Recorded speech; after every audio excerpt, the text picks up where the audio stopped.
From the heart of the world's #1 tourist destination,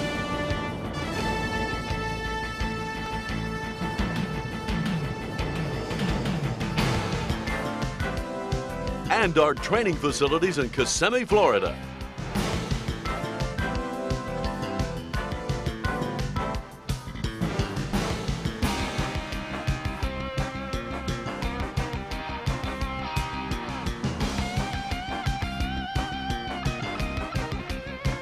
Welcome to another Jim Evans training video.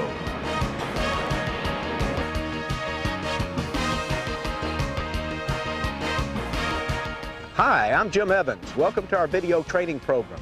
In the next few minutes, I'm going to share with you some very important principles of umpiring. I will provide you with the information I know will make you a better umpire.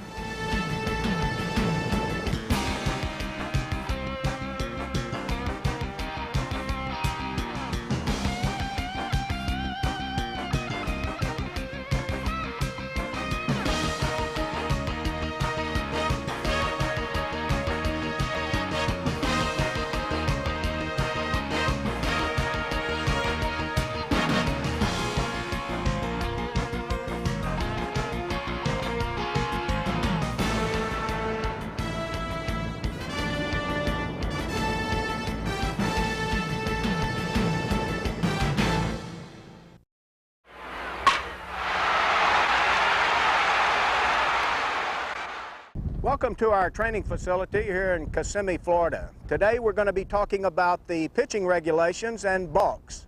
But before we get into the rule book, let me show you what a pitcher normally is going to do before the game starts.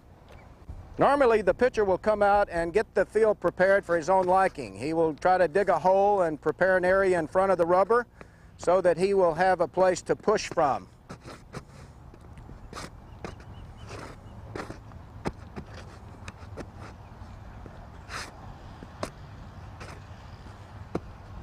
And then he'll probably test the landing area once he has that hole dug.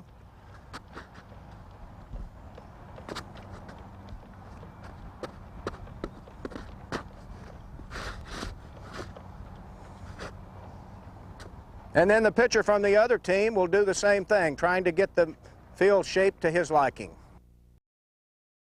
In professional baseball, the pitchers must take their signs from the catcher while they are engaged with the rubber.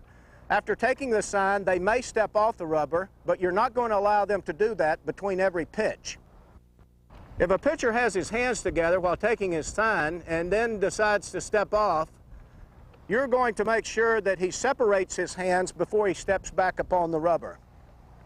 You're not going to allow this.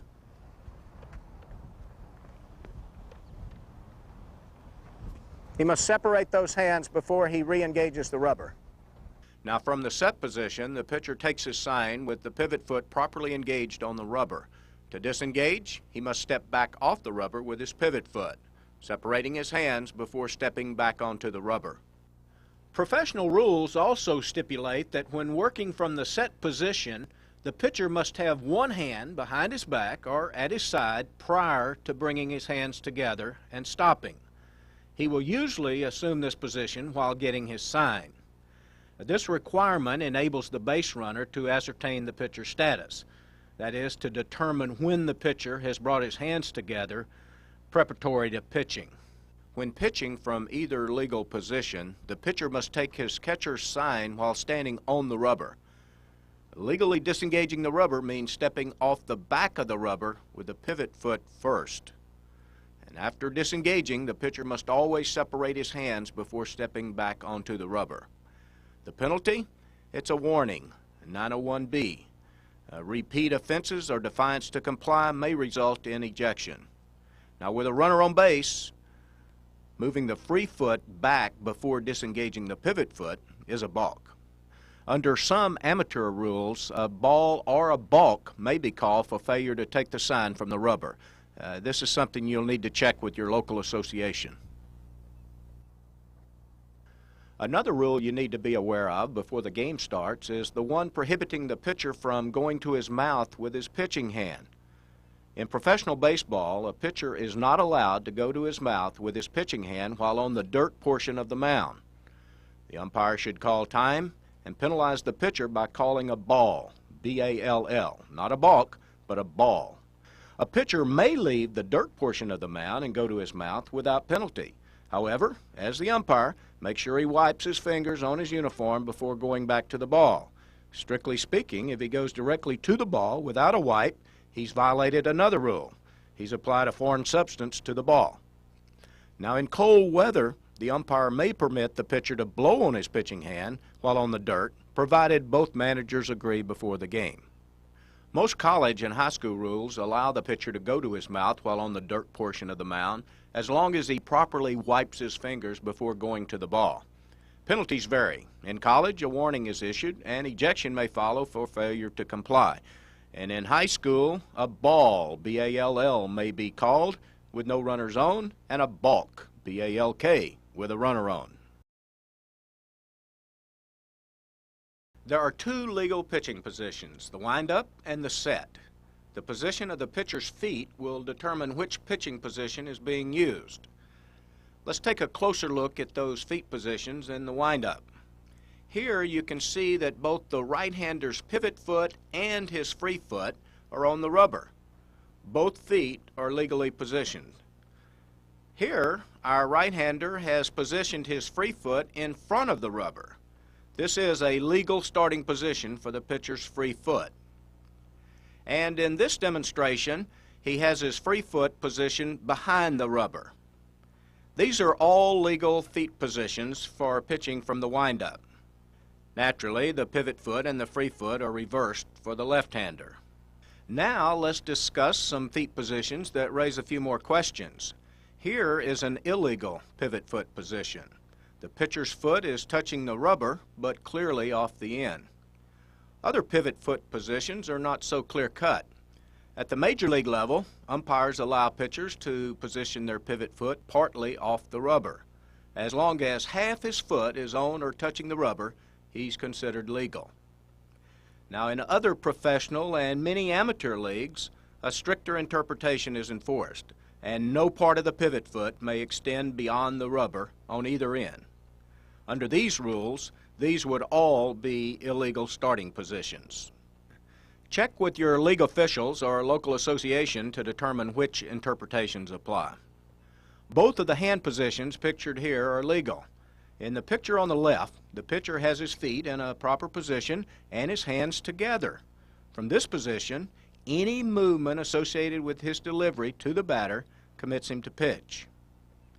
In the picture on the right, you'll notice the pitcher's hands are apart. Many pitchers assume their wind-up position with their hands apart before initiating delivery of the pitch. This is also a legal wind-up position. However, if the pitcher makes any movement associated with his delivery to the batter, he's committed to pitch without interruption or alteration.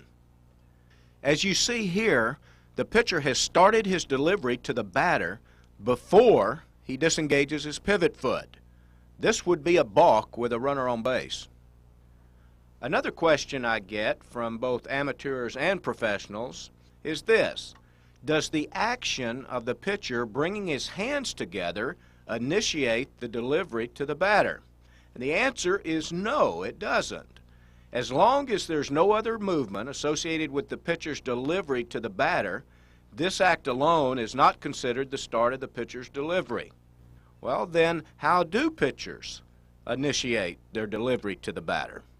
Most pitchers will start their hands and lower body into motion simultaneously. Let's take a closer look at the lower body. As the rule book stipulates, the pitcher may take one step backward and one step forward. Now, the question comes up frequently, where do you allow him to land that free foot when he steps back in the wind-up position? Well, the rule book states that he shall under no circumstances step back to either side of the rubber. Now, a lot of people wonder what he can do with his free foot and what you're not going to allow. Many people think that he has to bring his foot back directly behind the rubber when he takes that one step back. That is not a practical way to umpire. Most of your pitchers at the professional level are going to take that foot off the end of the rubber somehow. What the rule is specifying, I believe, and the way I interpret it is, you're not going to allow him to go directly toward a base. That would be the same move that he would use to try to pick a runner off base. But he oftentimes, and I would say the majority of the pitchers, are going to be coming off the end of that rubber with their free foot in some direction toward first base for the right-hander, and the opposite's true for the left-hander going toward third base.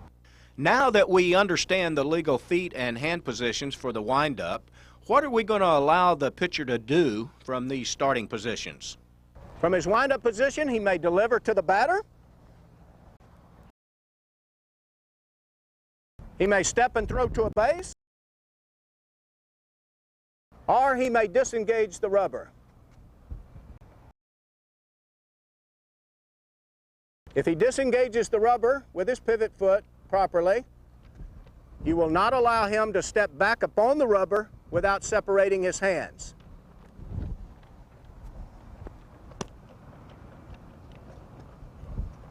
Let's bring Steve in and let him demonstrate.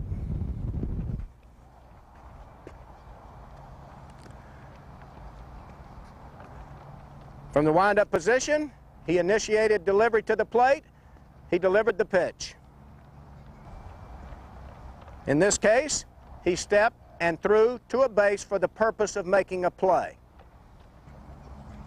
From the wind-up position, he stepped off the rubber properly with his pivot foot first, separated his hands, and now legally stepped back up on the rubber. The pitcher may take any of these three actions from the windup when his hands are either together or apart. Under high school rules in many parts of the country, a pitcher may not attempt a pickoff from the windup position. He must disengage the rubber properly before attempting or feigning a pickoff from the windup stance. Now, under pro rules, the pitcher may step and throw to any base for the purpose of making a play. He may feign a throw to any base also, except first base. But if he does so, he must legally step first. Under pro rules, no arm motion is required when the pitcher feints a runner back to his base.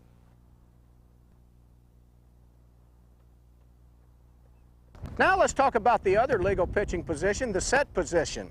From the set position, the pitcher must have his pivot foot on the rubber, whole foot on the rubber, touching, not off the end of. Now in professional baseball, our basic guideline is as long as half his foot is on the rubber, he's okay. Now in many leagues, umpires are being asked to enforce the rule more strictly. In that case, these would be illegal pivot foot positions for the right-hander. Make sure you understand the interpretation being used in your league. What about the free foot? The free foot must be in front of the rubber. There is no other foot position that's legal for the free foot if he's pitching from the set position. From this position, he may bring his hands together and assume the set position. But he must bring his hands together before delivering the ball to the batter. From this position, he cannot go from here to there. However, he could step from here to there and attempt to pick off. But from this position, he has not completed his requirements for the set position yet. He must bring his hands together and come to a complete stop before he delivers the ball to the batter. Now, he may opt to take a preliminary motion known as the stretch. That's strictly his option. He doesn't have to do that. He can simply do this. He may do this. He doesn't have to move his free foot at all in this motion. But he must come to a stop before he delivers the ball to the batter. Here you can see that the pitcher has assumed a legal feet position for pitching from the set. His pivot foot is in front of and touching the rubber and not extending past the end. His free foot is legally positioned in front. He has taken his sign with his hand behind his back, and from this preliminary position, he must bring his hands together and stop before delivering to the batter. After coming to his complete stop, he has three options. 1, he may deliver the pitch to the batter. 2, he may step and throw to a base. Or 3, he may legally disengage the rubber by stepping backward with his pivot foot first. Now, when the pitcher is in his set position, there are 2 or 3 things he must do, and you as the umpire are going to require him to do. One is that he must come to a complete stop. He must come to a complete stop. And how do we define a complete stop? In professional game, it's not a change of direction. If it were a change of direction, that's a change and that's a change. That's 2 changes of direction. So that's not the definition we're going to use in professional baseball for defining a stop. What I'd like to see you enforce is him reaching the bottom of his preliminary motion, the stretch, before the lower body starts up. Let's see if we can demonstrate it here sort of in slow motion. I've reached the top, I'm coming down, I'm going down, down, down, down, and now the lower body, the free foot starts up. If I were to start the lower body up before I reach the bottom of my stretch, that would not be considered a stop. Let's bring Steve in and let him demonstrate. Here the pitcher is positioning his feet in the proper set position. The pivot foot is on the rubber and his free foot is in front. He takes his sign with his pitching arm at his side. He stretches and he brings his hands together for a complete stop. He lifts his free foot and initiates the pitch to the batter. That was definitely a complete stop, as you'll see in this replay. You'll notice he has stopped at his belt and his free foot is still planted on the ground.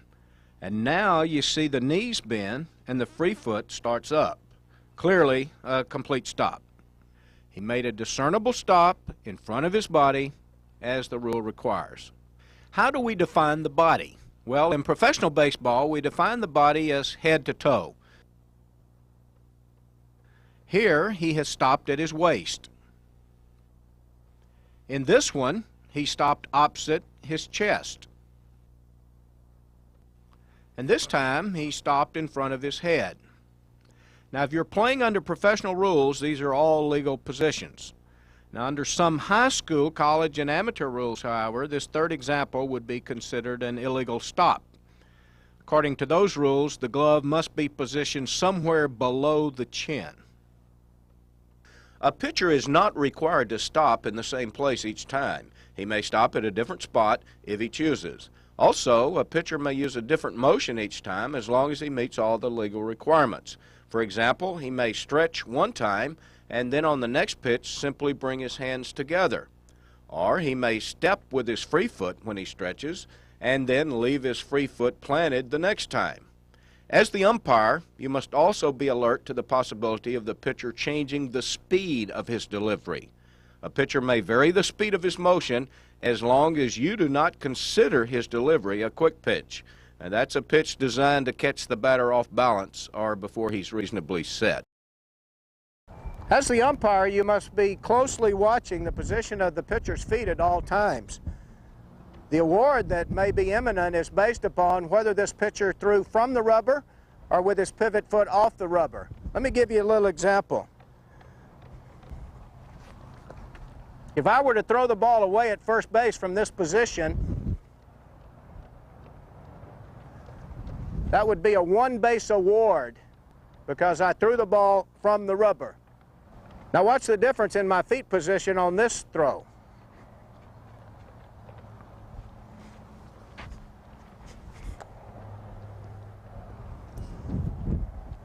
I disengaged the rubber before I threw the ball away. That's going to be a two-base award instead of a one-base award.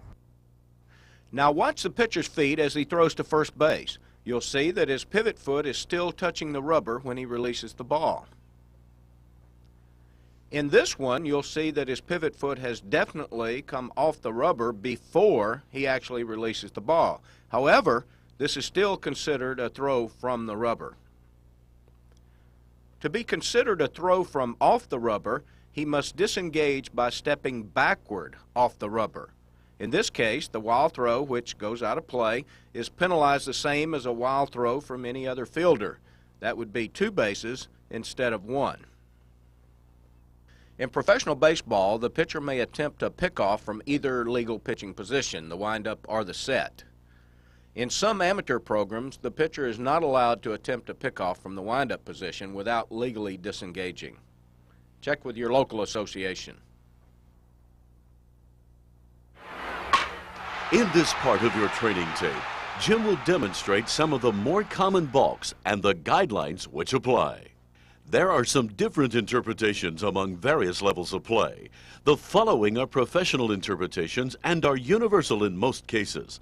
Jim strongly suggests that you discuss these situations with your fellow umpires and enforce the interpretations used in your respective league. Now let's take a look at a few actions which would clearly be considered deceptive. The pitcher has leaned forward toward home plate before initiating his throw to first base. This is motion that's associated with the pitch, but failure to deliver. Definitely a balk. Now here the pitcher has actually started his motion to the batter before he decides to step off with his pivot foot. He was surprised by the runner on third, and he failed to deliver the pitch after starting his motion home. In this demonstration, the pitcher has started his preliminary motion, the stretch, when he decides to back off the rubber. This is completely legal, since he has not initiated delivery to the batter. Here, the pitcher flexed or buckled his knee before initiating delivery, a very deceptive motion that would feint the runner back to first. Now, you're going to see the pitcher's knees bend anytime he throws to first or when he delivers the ball to the batter. In this case, he has legally bent his knees in his throw to first base. In this example from the windup position, the pitcher initiates the pitch by bringing his free foot back. He then disengages with his pivot foot. This is a balk, since he started his delivery before he stepped off. To legally disengage, he must step off the back of the rubber with his pivot foot before he moves his free foot. This would be a legal move. Sometimes the pitcher's action will be much more subtle.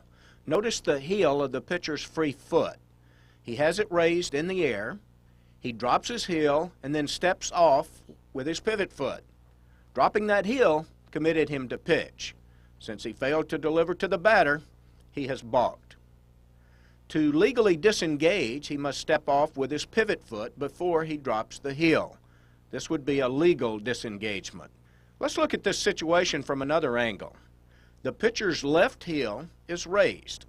He lowers it, initiating the pitch, before he backs off with his pivot foot. That's a balk.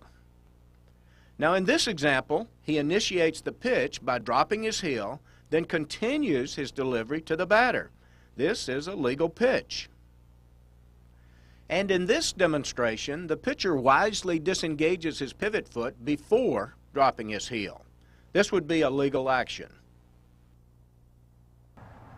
Now, another motion that's normally associated with the pitcher's delivery to the batter is his swinging his free foot behind the back plane of the rubber. In this case, you see Steve's foot is behind the rubber. He has limited now what he can do, because this is the motion that he uses to deliver the pitch to the batter. He may go ahead and deliver to the batter,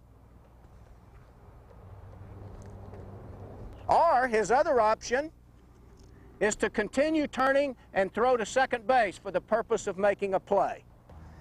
From this position, he cannot throw to third base because he has broken the plane of the rubber. There are only two places he can throw: home plate and second base. Now, the same rule applies to the left-hander. Once he breaks the back plane of the rubber with his free foot, like Steve has done here, he has limited what he can do from this point. He can go ahead and throw to the batter, deliver the pitch, or he can wheel and turn and throw to second base. But he cannot throw to first or third, because this is the pitching motion normally associated with his delivery to the plate or second base. The left-hander has a definite advantage in holding runners close at first base. However, he may not break the rear plane of the rubber and legally throw to first. This would be a balk. In this case, his free foot does not break the plane. This would be a legal move. Some of the pitchers get pretty creative. They break the plane with their knee, but not their foot. This is considered a legal move. As we have already discussed, there are rules that apply to the pitcher's moves to first base that do not apply at any other base. For example, if the first baseman is playing back, not holding the runner on, and the pitcher throws over, it's a balk. This rule applies when no play is on and the pitcher and first baseman more or less fail to communicate. Now, there could be a little different twist to this play. The first baseman is playing back, but he moves into position for the pickoff. There's no balk in this case. It's clear that the play was being made. It will not always be as clear-cut whether the first baseman is caught by surprise or a play is being made. The fact that the play is not close is irrelevant. If, in your judgment, a play was in the works, then it is not a balk. Watch the first baseman creeping in here. Even though the play's not close, this is a legal play. No balk. In some cases, the first baseman is going to be playing in front of the base. The same guidelines apply. If, in your judgment, no play is being made, then it's a balk. If you feel a legitimate attempt to pick off the runner is being made, then no balk should be called. If the pitcher legally turns, steps, and throws to the base even though no one is covering, no balk shall be called. The ball remains alive and in play. The umpire must be alert in this case for an illegal step or any hesitation or interruption in the pitcher's move to first. If he detects either, then it is a balk. Give you another example of what we're not going to allow the pitcher to do. From his set position, or wind-up position for that matter, we are not going to allow him to feint a throw to first base. However, we will allow him to feint to any other base. He can fake a throw to third, he can fake a throw to second, but we will not allow him to fake a throw to first base. That would be a balk.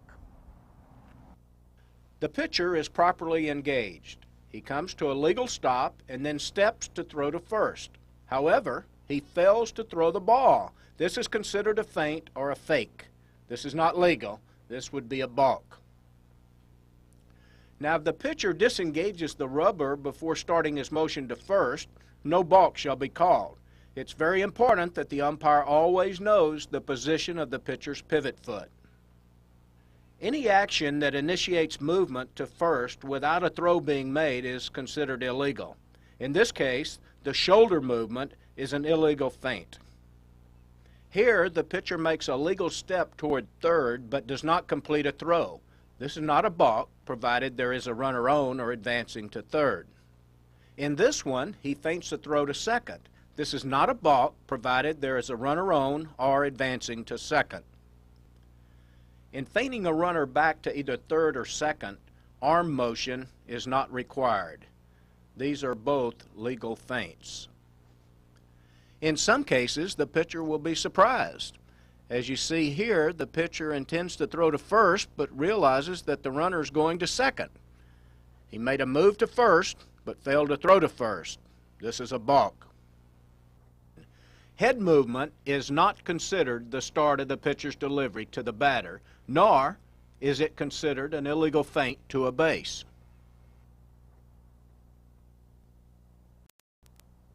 Throwing to an unoccupied base is illegal unless it's for the purpose of making a play. Now, in this situation, the pitcher turns to throw to first, but quickly realizes that the runner's headed for second. Without any hesitation, he continues his move and makes a legal step and throw to second. Here, the pitcher steps to first, fails to throw, then throws to second base. This would be a balk for feinting to first from the rubber. When the defensive team makes an appeal on a runner for missing a base or leaving one too soon, they will often throw to an unoccupied base from the rubber. This shall not be ruled a balk, since it is for the purpose of making a play. In this case, an appeal play. Pitchers are not required to complete a throw to second, even though they have initiated a throw there. Neither is it a balk if the pitcher throws when no one is covering the base. In these situations, the pitcher may throw to either the shortstop or the second baseman in their normal defensive positions without a balk being called. In these two moves, you'll see that the pitcher turns the opposite direction, counterclockwise. He turned toward first en route to second. Both moves are legal. However, if he had hesitated or interrupted his turn in any way, it would have been a balk, since you cannot feint to first base. Now, many people believe that you cannot balk to second base. That is not true. Failure to step towards second when throwing or faking a throw is a balk. If the pitcher's free foot does not land behind the rubber when throwing or faking to second, he has balked. Now, arm motion is not required on a move to second, but a legal step is required. We're going to require the pitcher to step before he throws to a base. We're not going to allow the feint to first. We will allow a feint to any other base. But when a pitcher steps toward a base, he must step, the rule book says, directly toward the base, but there's a little gray area there and room for interpretation. Let me give you some guidelines on how we enforce that. In throwing to first base, we're going to divide the throw to the plate and the throw to first base into a 90-degree quadrant. Then we're going to divide that into a 45-degree piece of pie. As long as his free foot comes down on the line or in that 45-degree piece of pie, he's okay. Let me give you an example. By no means is this a direct step. This would be a direct step, but by using the 45-degree line here, that means I'm stepping more toward first than I am the plate. Even though that's not direct, it's more toward first than the plate. Therefore, we're going to allow that in professional baseball. Here you can see that the pitcher did not lift his foot and gain direction and distance toward first base. You can see here, for illustration purposes, that the pitcher merely spun on his free foot. And here the pitcher lifted his free foot, but he gained no direction and distance toward first. Definitely a balk. In throwing to a base, the pitcher must step ahead of the throw. Failure to step prior to throwing is considered a snap throw and illegal. Here you see the upper body motion to first precedes the step. That's a balk. The jump move is legal in pro ball as long as the free foot gains direction and distance toward first and the ball is released after the feet are back on the ground. This would be a legal jump move. This would be an illegal jump move. The free foot gained no distance toward first and the ball was released while the feet were in the air. Now here's a move that has stirred up quite a bit of controversy over the years, but it is one that has been made legal in professional baseball.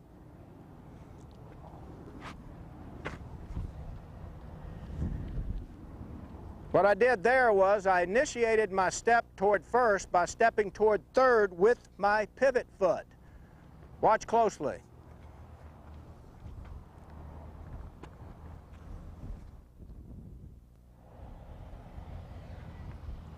Many umpires still think this is a balk, should be ruled so, but in professional baseball, that has been legalized. That is a legal move.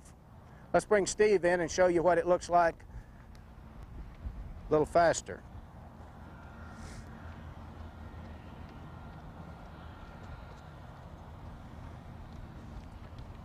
If you watch, the pivot foot came off first,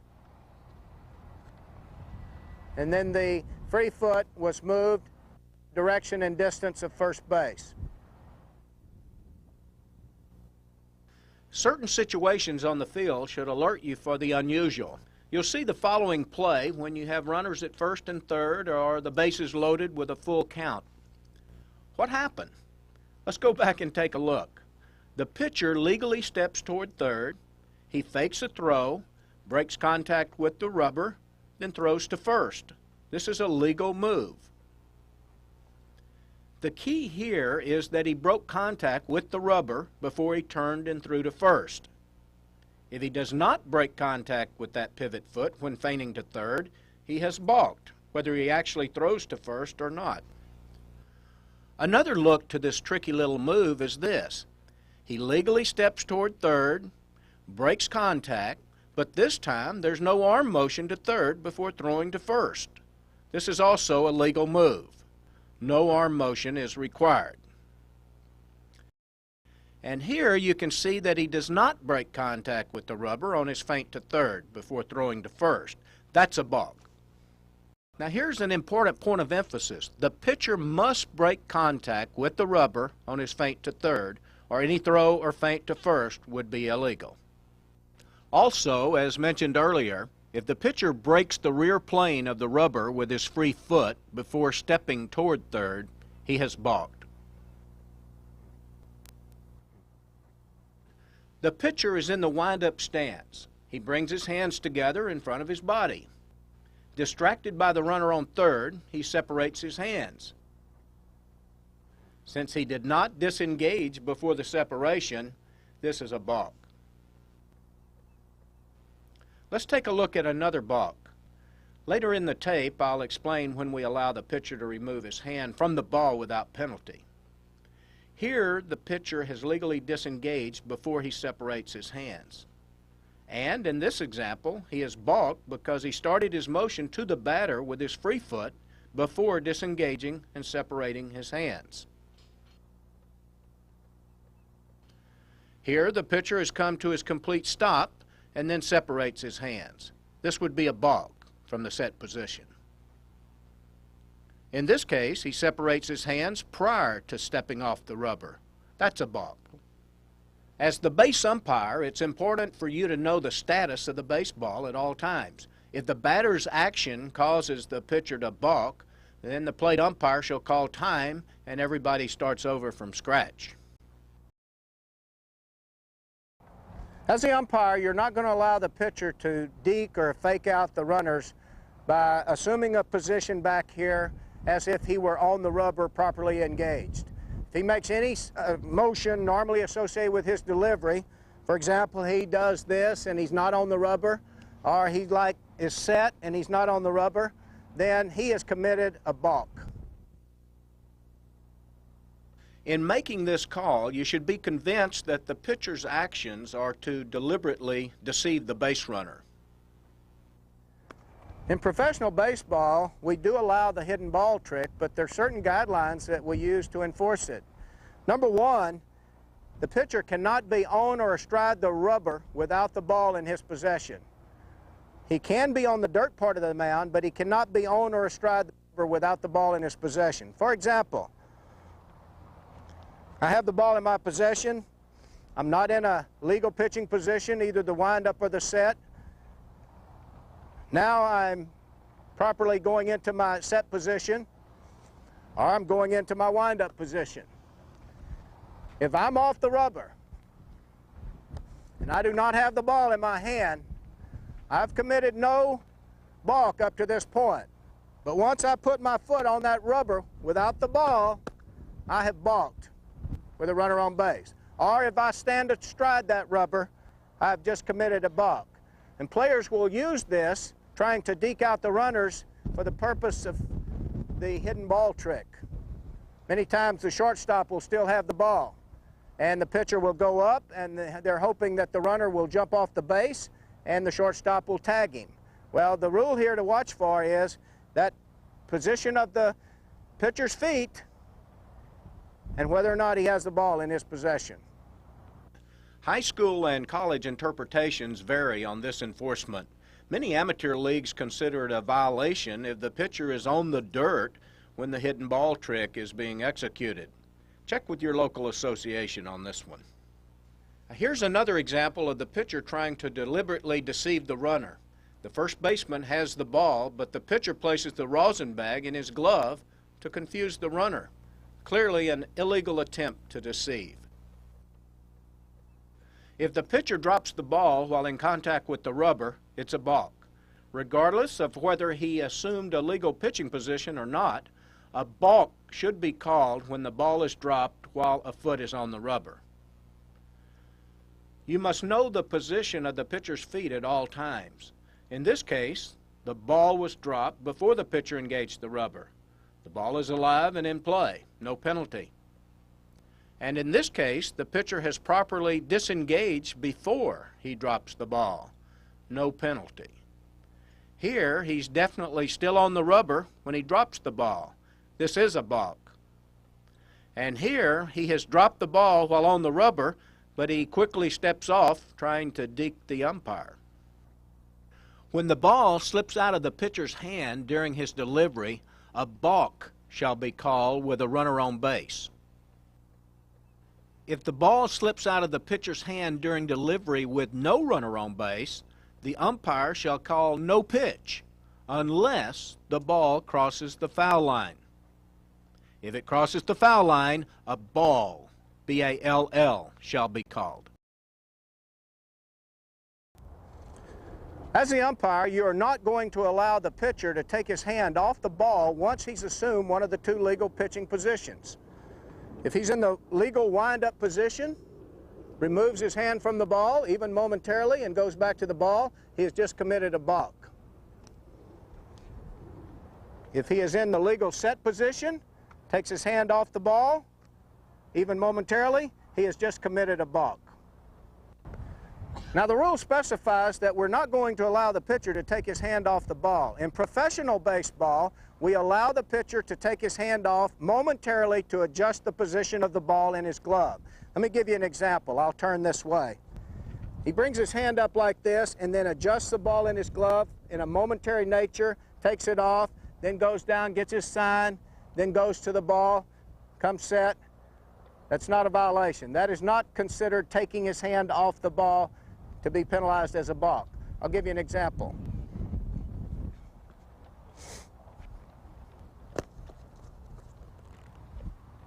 That's not a balk in professional baseball. Here, the pitcher is in his wind-up stance. He brings his hands together and momentarily adjusts the ball in his glove. He then brings his hand back to his side. This adjustment is allowed in pro ball. At this time, the pitcher held his hands together too long before he separated. That's a balk. To conclude your introduction to pitching regulations and balks, Jim will explain the professional mechanics for signaling and enforcement. Please check with your local association for specific enforcement in your league. The base umpire will go into a hands-on-knee set position when the pitcher engages the rubber. When he detects the balk, he points and verbally declares, "That's a balk." He goes back into his set position and waits for the ensuing action. When the ball is not batted and the catcher catches it, the umpire properly calls time and then makes the proper award. That's a balk. Time. That's a balk. You, second base. On some type balks, when a pitch is not imminent, the umpire will be able to call time and kill the play before the pitch is thrown. That's a balk. Time. That's a balk. You, second base. This close-up demonstrates the proper mechanics when the pitch is imminent. The umpire signals the balk, then goes back into his hands-on-knee set position until the catcher catches the pitch.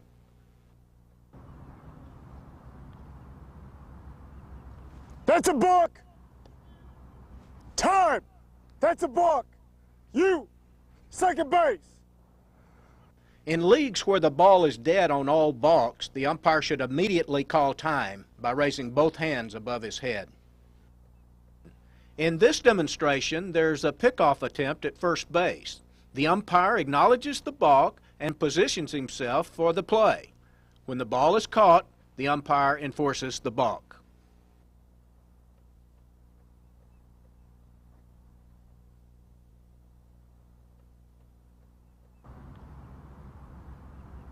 That's a balk.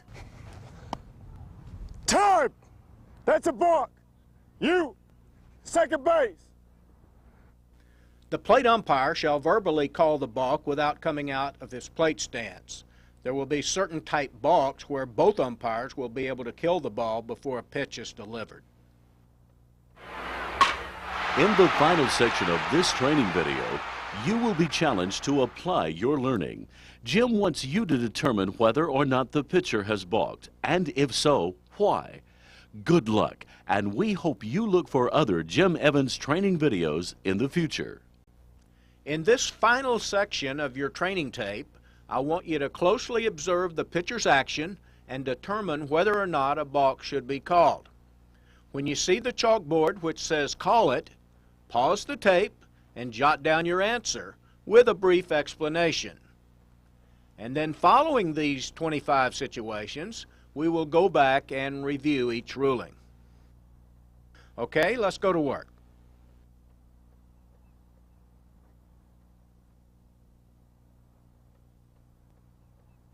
What do you think?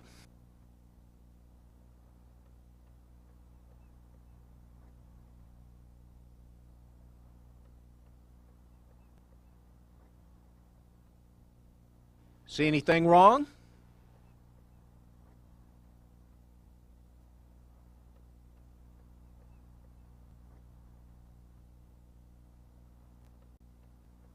Are you going to let him do that?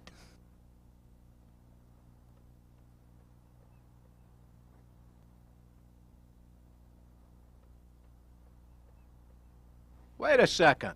What happened?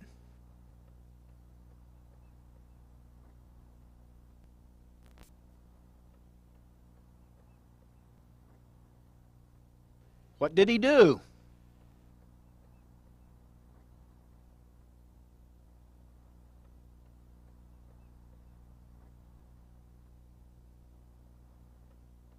Whoa, that looks strange.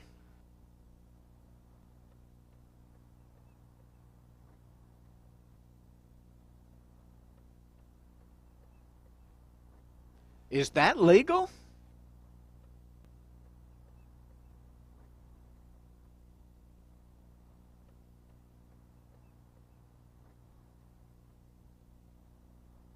Hey, come on.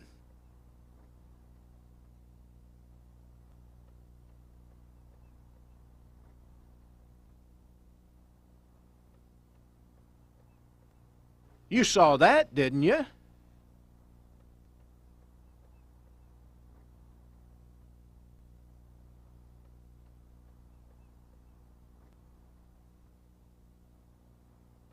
Are you going to allow that?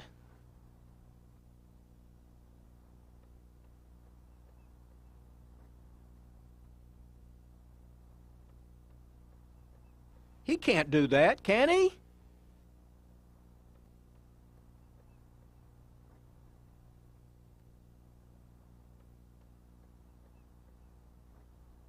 Hey, that's not fair to my base runner.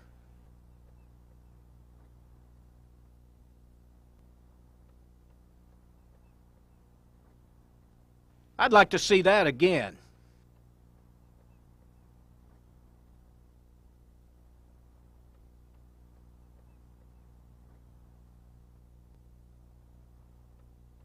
Isn't that an illegal feint to third?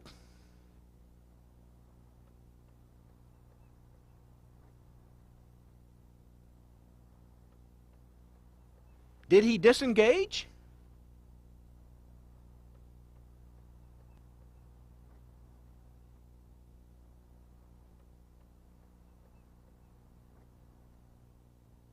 Are you going to let him get away with that?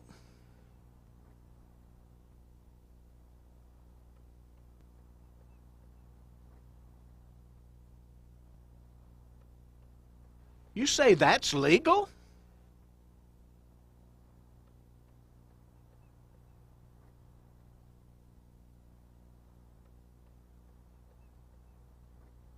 You may not legally feign a throw to first, right?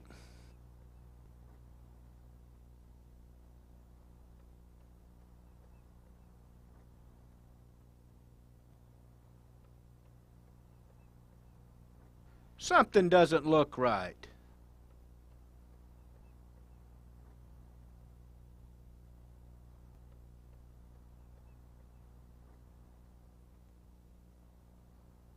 Did you see what I saw?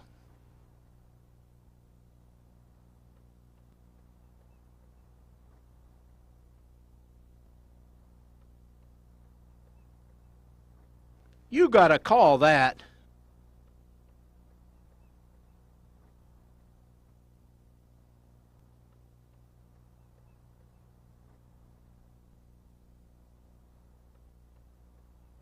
Whoa, I'm not buying that.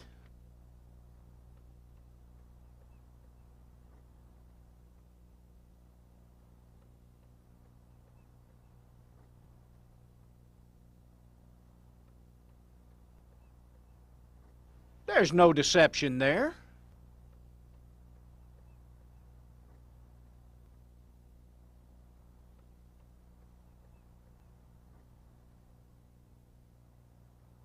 Isn't that a ball to the batter?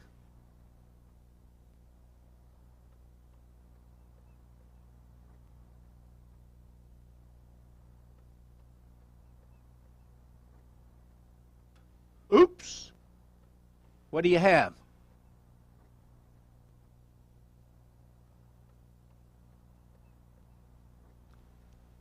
Well, let's see how you did.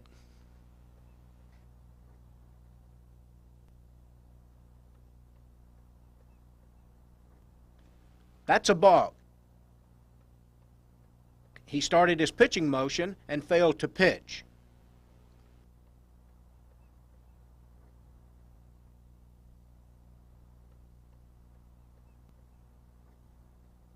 That's a balk.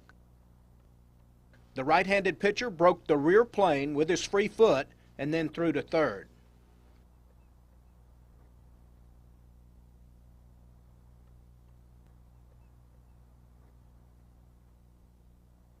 This is a legal move. A play was on.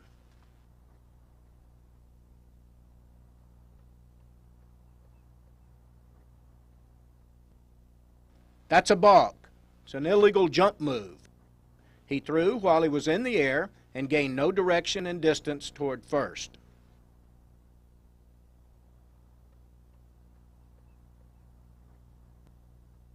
This is a legal move to first base.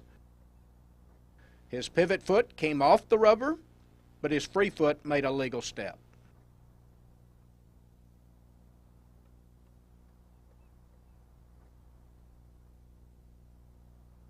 That's a balk. The pitcher illegally stepped with his free foot.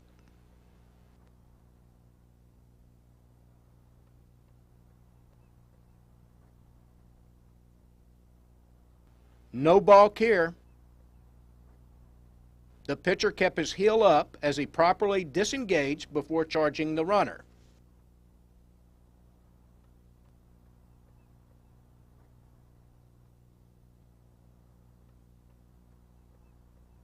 Legal move. He disengaged legally before throwing.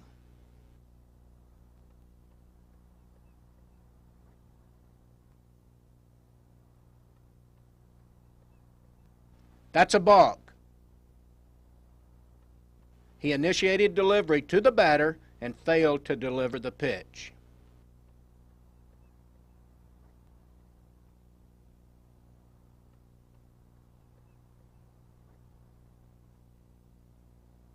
Balk.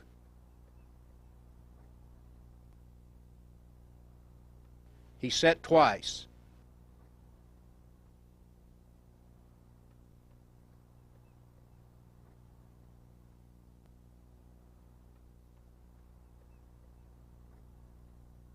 Balk. That's an illegal feint to first base.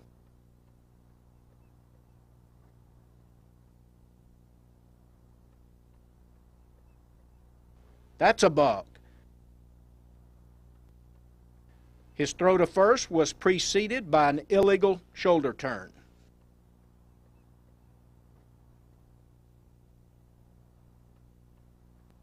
Balk.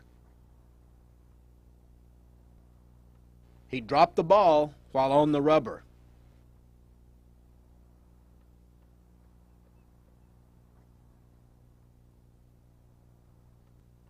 This is a legal third to first trick play. His pivot foot broke contact with the rubber before the step to first.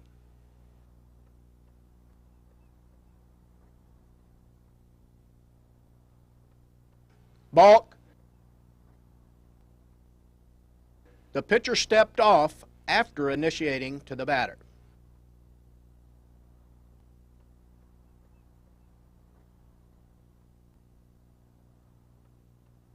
This is a legal move. The pitcher threw legally to the shortstop.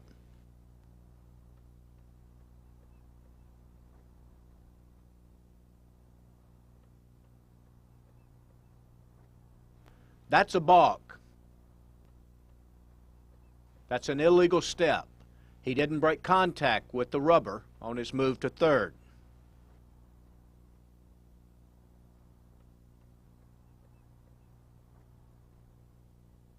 That's a legal move. He properly disengaged before faking to first.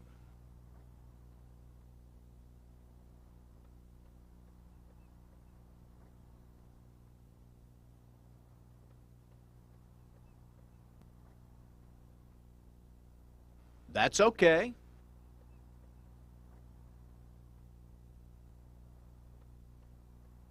That's a legal adjustment of the ball in the glove before coming set.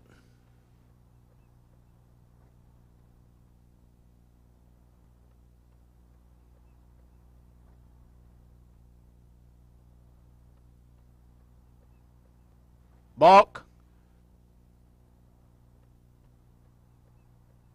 He bent his knees prior to his move to first.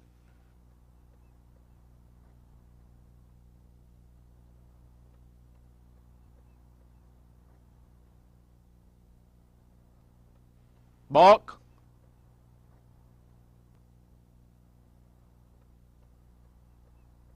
No stop.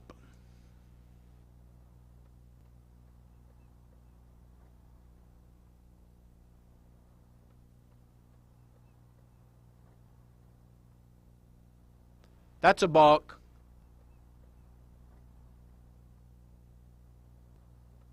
He started and stopped.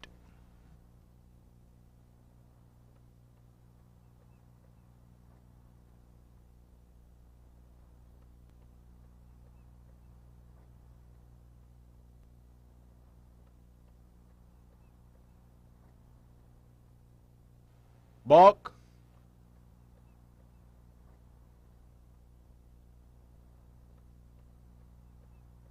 He separated his hands after he had come set. That's not considered momentary adjustment.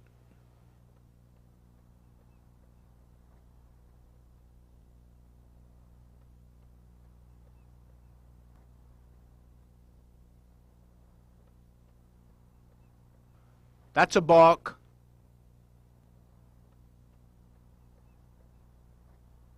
The ball slipped out of the pitcher's hand.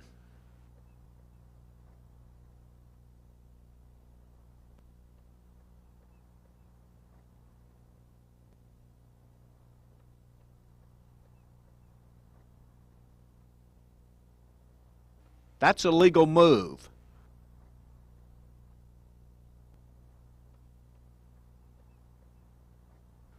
The pitcher made a legal step and threw to the base.